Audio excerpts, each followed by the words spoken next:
was killed on December 20th, 2019. And to the left of Ms. Chapman is Eileen Cunningham. She is the cousin and basically an aunt to Mia. And to the left of her is Stanley Jackson, one of the lawyers here at the Cochran Firm Cleveland office. We want to thank everybody for attending this press conference, but before we get started, on behalf of the family, Ms. Chapman and the Chapman family, we want to thank the East Cleveland community for supporting her and her family during this difficult time. We want to thank you for the prayers and support you have shown her and her family. We also want to thank the East Cleveland Public Library for allowing us to have this press conference here. It is appropriate, we believe, because Tamia would visit this library often after school and to participate in various programs here. This was like a safe haven for her, and it is tragic that we're here talking about her death as she was attempting to go to this library. No parent should ever lose a child in the manner that Ms. Chapman has lost Tamia, but you definitely shouldn't be losing a child who's going to read and better themselves and go to the library. I first want to start off by reading something that I think kind of sets up why we're here today, and it is from the mission statement of the City of Cleveland Police Department. And they say, before this ever happened, we're committed to improving the quality of life in the city of Cleveland by strengthening our neighborhoods, delivering superior services, embracing diversity of our citizens, and making Cleveland a desirable, safe city which to live, work, raise a family, shop, play, and grow old. That mission statement was not followed on December 20th, 2019. Tamia is not going to get the opportunity to live, work, raise a family, shop, play, or grow old. And the reason is because they engaged in a dangerously high-speed chase on the streets of East Cleveland, knowing that the children of East Cleveland were getting out of school around the same time. This high-speed chase, directed and started by the City of Cleveland Police Department, not only failed to comply with the City of Cleveland police policies, it violated the state of Ohio laws, and specifically 4511.041 states that an officer has a duty, a responsibility to drive regarding the safety of all persons and property upon the highway. There was no due regard to Tamia Chapman on December 20th, 2019. In addition to violating their own policies, their mission statement, the state of Ohio law, the City of Cleveland Police Department violated the #1 rule of a police officer, which is to protect and serve the community first. That's your #1 priority as a police officer. And rather than serve and protect Tamia Chapman on December 20th, the City Police Department put Tamia, her siblings, and other children in this community in direct harm's way. Simply put, Tamia died because the City of Cleveland Police Department put more value in recovering a stolen car than putting the value in Tamia's life. We at the Cochran Firm are standing with this family, with this community, to make sure that police know that the people of East Cleveland's lives are valuable. And as a community, we want to send a message to the City of Cleveland Police Department and all police departments that no property is worth more than the lives of our families and our children. We at the Cochran Firm, on behalf of this family, are standing to make sure that the city of Cleveland and all officers involved in the decision to engage in a high-speed chase that went as high as 75 miles per hour over 15 miles, whoever was involved in that reckless decision is held accountable for their actions. We're going to stand with this family and this community to make sure that the City of Cleveland Police Department and any other police department in this area changes their policies and, more importantly, their practices to make sure this does not happen to any other person in this great city. There is no excuse in this country and in this city for any person to lose their life because the police are endangering a dangerous activity to recover stolen property. Right now, on behalf of this family, we have already started and conducted a full investigation of the tragic incident that cost the life of Tamia Chapman. We are going to and have continued to investigate all actions, including the supervising officers who authorized this chase. We will continue to do that, but in doing that, we are asking the community, anybody who witnessed any aspect of this tragic chase and that led to the ultimate death of Tamia, to contact the Cochran Firm at 216-333-3333, or reach us at our website, cochranfirm.com. We're asking to get any information so we can help this family obtain justice for the loss of their beautiful daughter. We're also asking and demanding that the City of Cleveland Police Department allow another law enforcement agency to investigate the incident involving this chase and Tamia Chapman. The City of Cleveland Police Department should not be policing themselves into determining whether their actions were reasonable. We ask that the Attorney General of Ohio get involved and investigate what happened on December 20th, 2019. We're requesting that elected officials, community leaders, churches stand with us and this family to demand answers so that we make sure that no one has to sit and do a press conference like this for the loss of their loved one and their child.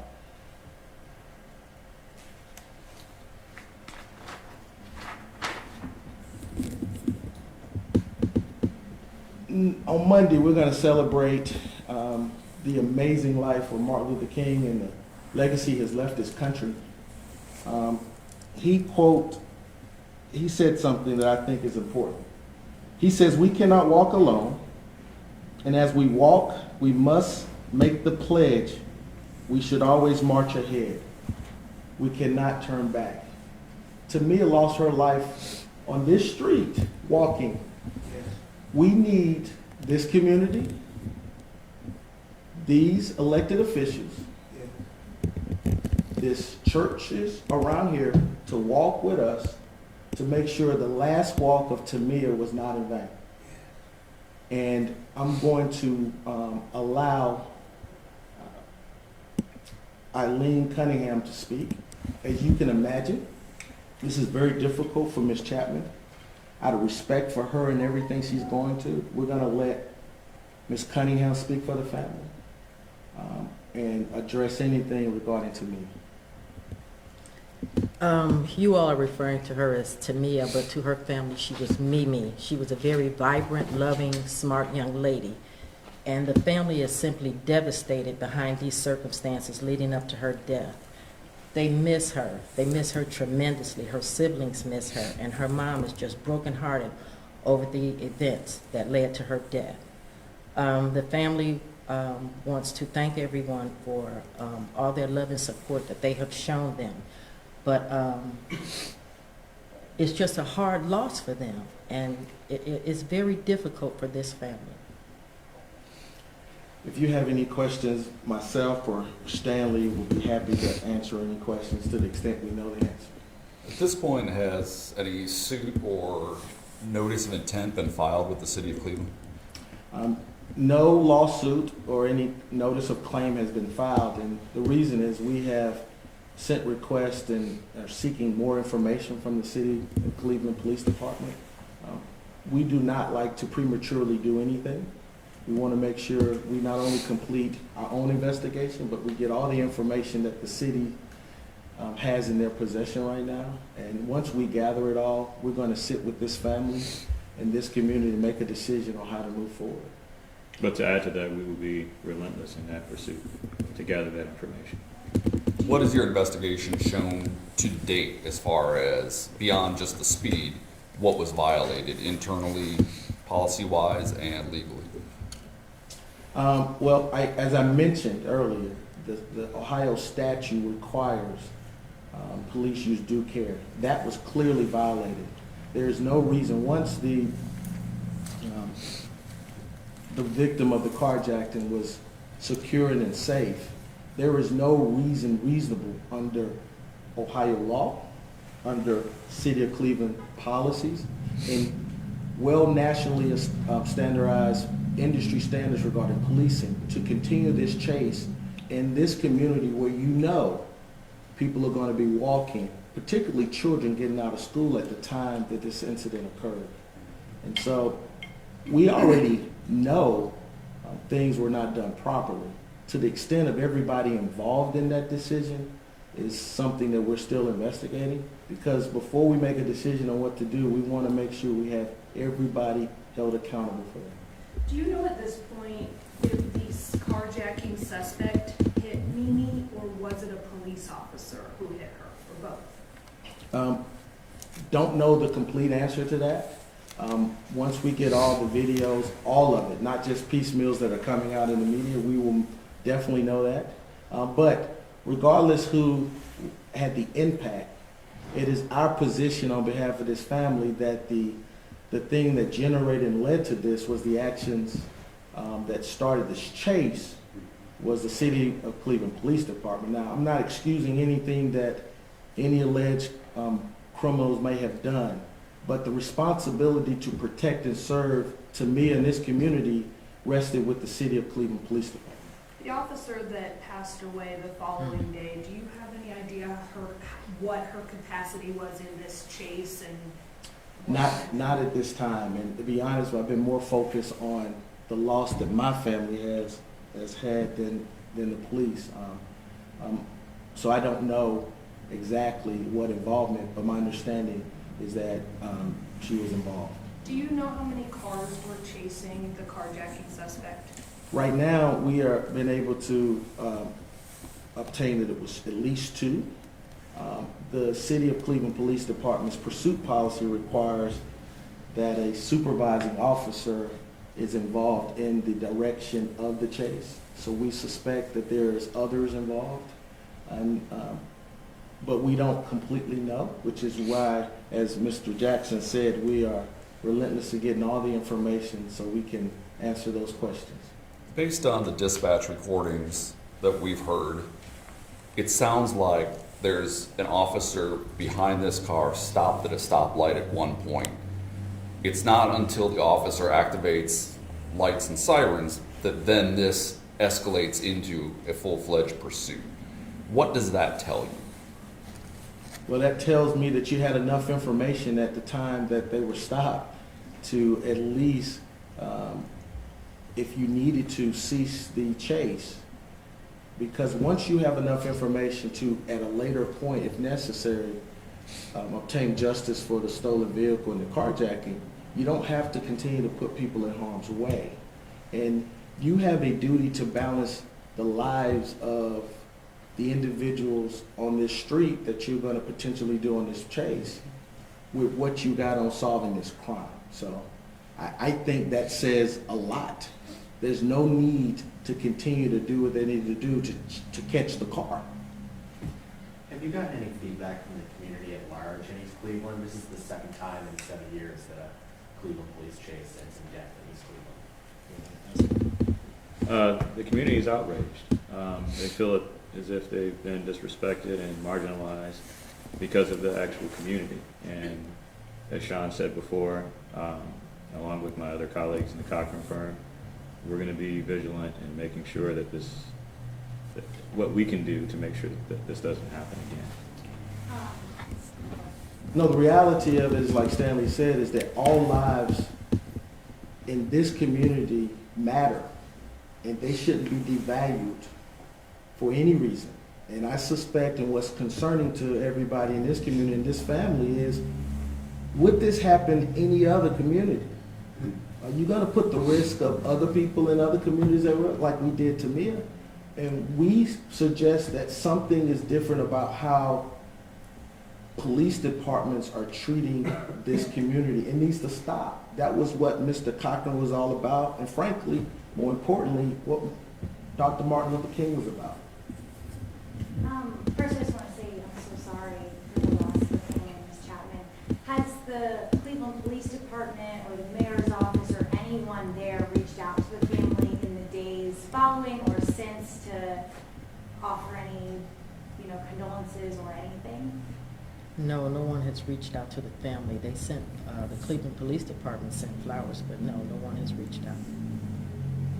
How does that make, what do you think that says about the department and the government? I think it says that the reason we are here is because they didn't value Tamia's life before this happened and when this happened, and making the decision to have a dangerous, reckless chase.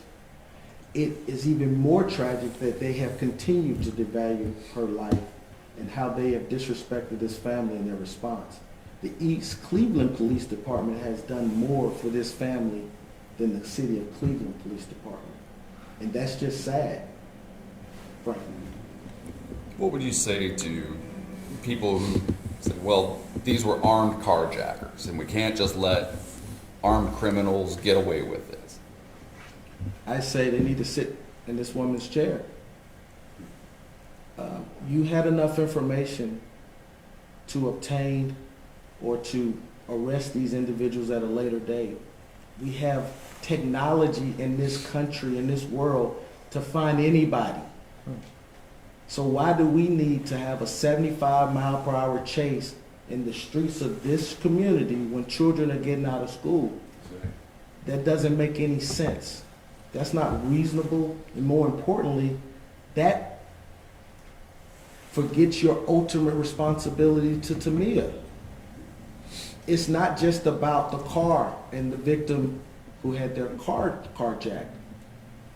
We sympathize with her, but don't we need to make decisions that we know are reasonable as it relates to people going down the road that we know can be affected? And that's just doesn't make any sense to me. She was with her little cousin at the time, walking to the library, right? Is that?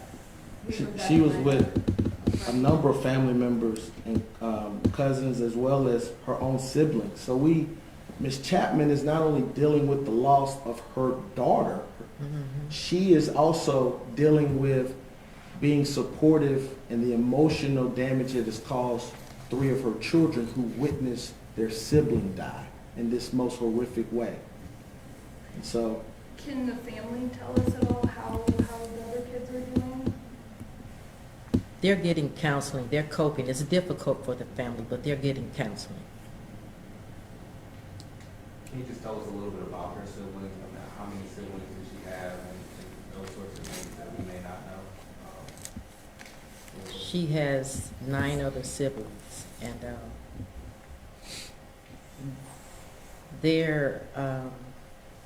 like I said, it's a difficult time for them because they witnessed what happened to their sister. So, but the family is a very close family. They're a very close and loving family, and with the support of their mother, who is doing a tremendous job with them, so that their lives can go back to as normal as possible. It's a difficult time, but she's, with the help of counseling and support of her family and friends, they're trying to help. I'll take one more question. Do you believe this is an isolated incident, or have, in your opinion, Cleveland police engaged in a pattern of dangerous, reckless pursuits?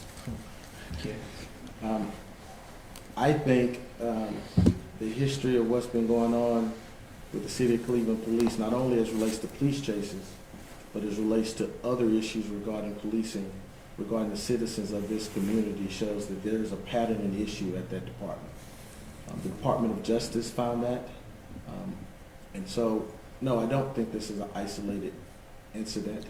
But I tell you what, we're going to use all the resources of the Cochran firm to make sure, to the extent with the support of this family and this community, that it stops here. So that's our goal.